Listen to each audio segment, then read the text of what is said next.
How to run a shrimp game on Roblox.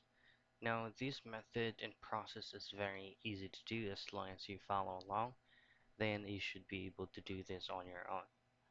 Now, all you have to do first is whether to pull up the Roblox.com's official site or through the Roblox software. Now, in my case, I'm using both, so just go ahead and visit Roblox.com and make sure that you logged into your account. Now let's go ahead and locate the game first by going to the search bar and type in shrimp game.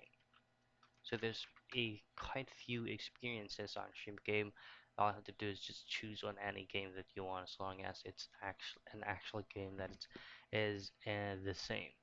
So I'm choosing this one right here and then just open it. Now for you to be able to run a shrimp game, so as you can see, I'm only tapping or hitting on one single key on my keyboard, which is the forward key or the W. Now for you to be able to run, just simply tap and hold on shift bar and then just go in and forward or backwards. And that's it. That's how easy and quick you can go ahead and run on shrimp game on Roblox.